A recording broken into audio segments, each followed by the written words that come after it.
welcome in on another episode of the Blueprint Lounge. Come on in, have a seat. And of course, my name is Cassie. I am your host. And here in the Blueprint Lounge, we have real, raw, and unfiltered conversations. And in this episode, which is going to be a little mini series, I was going on a tangent this past week about assessments. So some of my HR people, they may understand where I'm coming from, and this might also challenge some. So I'm not here to ruffle feathers, just, things that I was doing some research on and what I came into conclusion about. So in this first piece, we are going to be talking about the broken lens of hiring.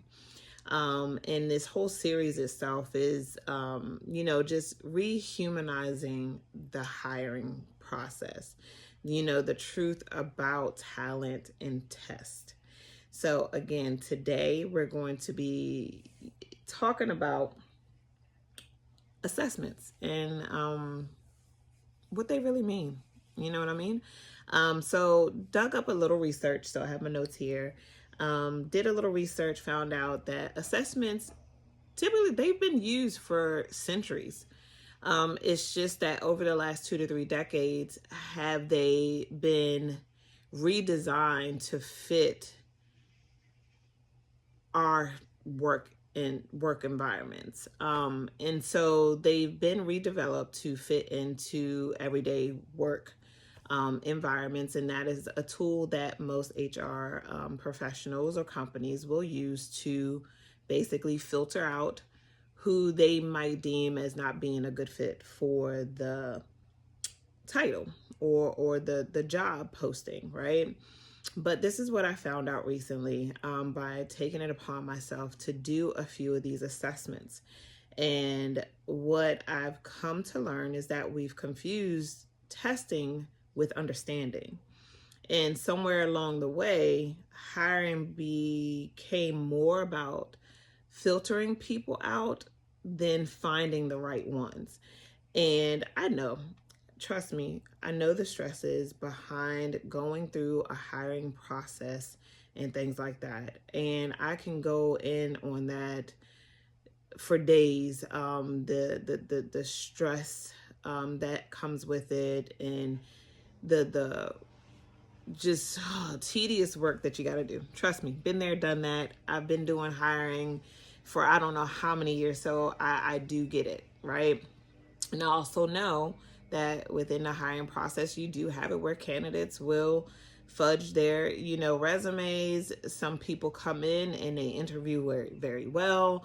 And, I have my own saying that I talk to people about, quite often, is that, to be honest, sometimes you really don't know what you're getting until those people get in there, get in your doors and really start doing the work. But a lot of times we don't want to go through the process of basically getting someone in there and them really not being the right fit, right? So that's why assessments, are typically used to kind of weed out some of those things. Now, don't get me wrong, I do agree wholeheartedly with using certain assessments, especially with personalities, things of that nature. But what I have found out and what I took it upon myself to do was to apply for a few jobs that needed assessments done, right?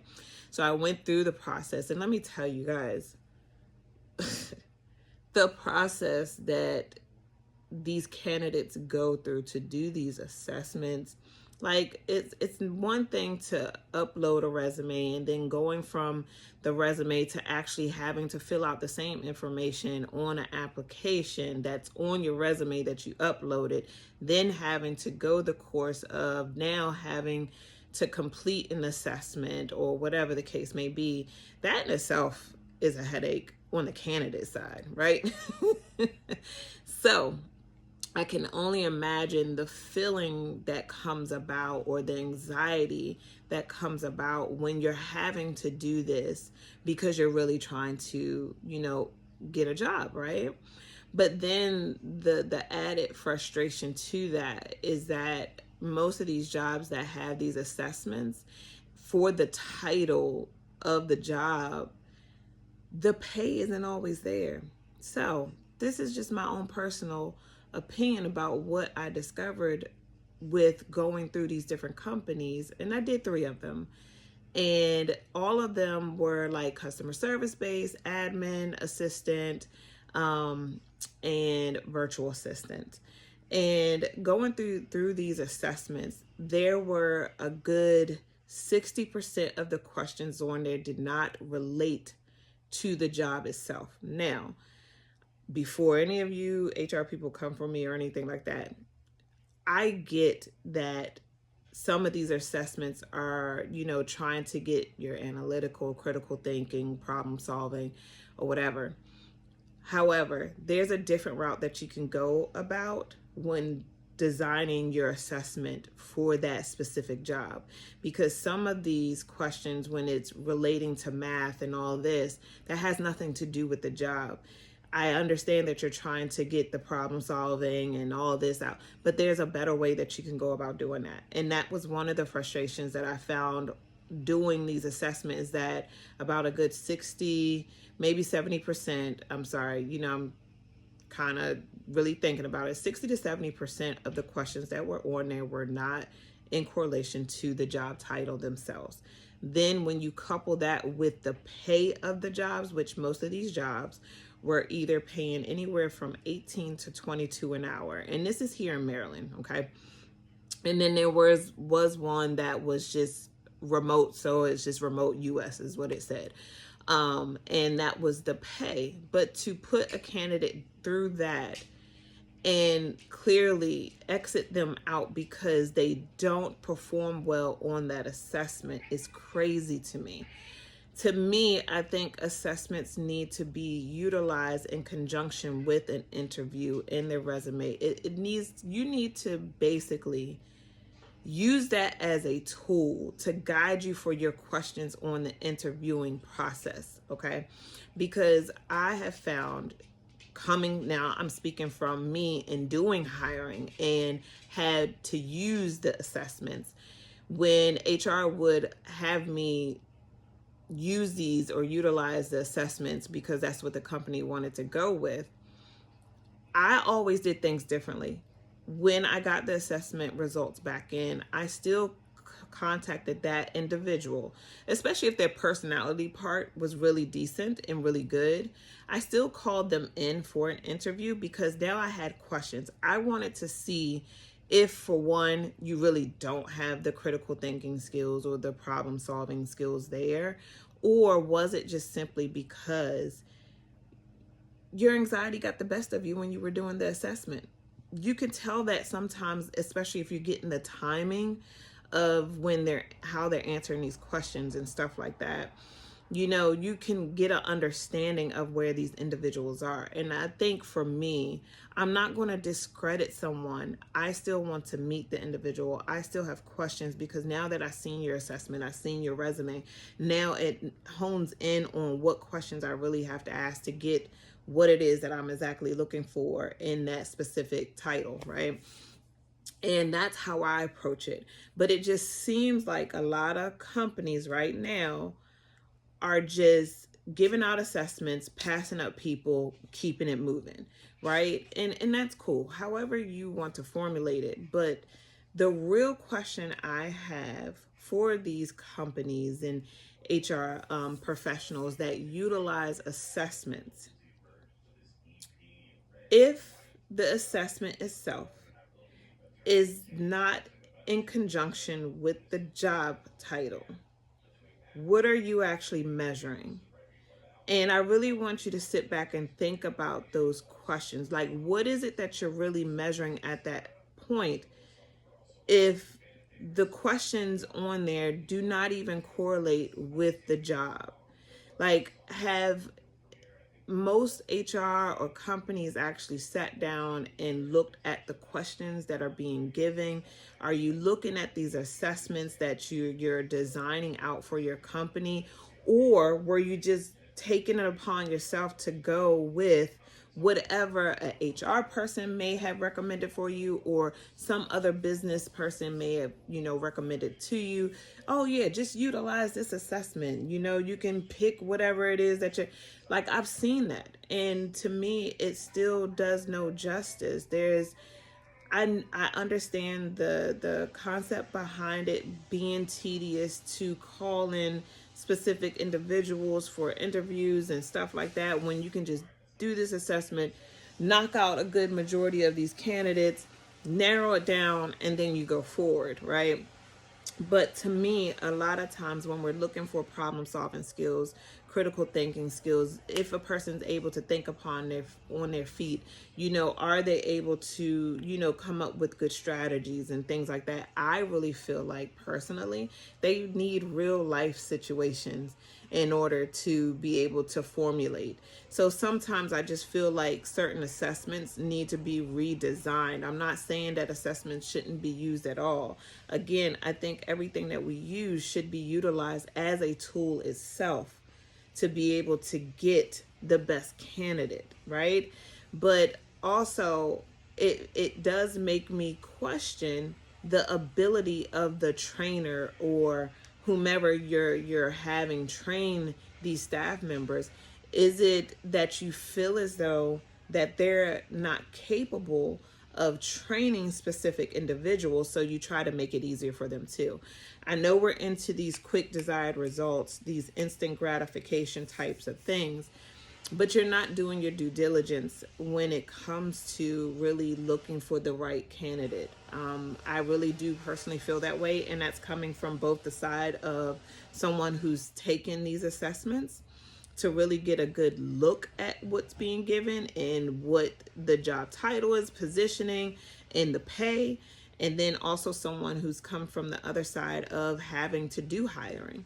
I didn't go to school for human resources or anything like that, but out of my decades, and we're almost talking about almost 3 decades worth. So I want to say maybe 20 to 25 years worth of dabbling into the arena of HR, knowing the specifics, building a good relationship with other HR professionals who have gone to school for this.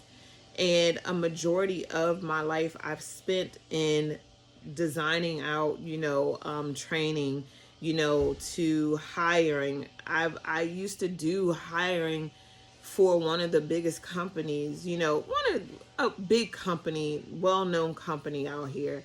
I used to do their hiring process all the time. So I understand and I see and I get a better understanding of human beings and the way that they think and how they perform and things like that. Do I always get it right? No. However, I do believe that we're dehumanizing the hiring process in a sense. And now with the AI world being here, we're utilizing a lot more of AI functioning to weed out. And to me, that's still like, sometimes we do have to bring that human aspect, that human element back into certain things. I think AI is an amazing tool. It's a great tool. I love it. I utilize it myself within my own business, but I also know the limits. I also understand about how to use it, how to properly engage with it.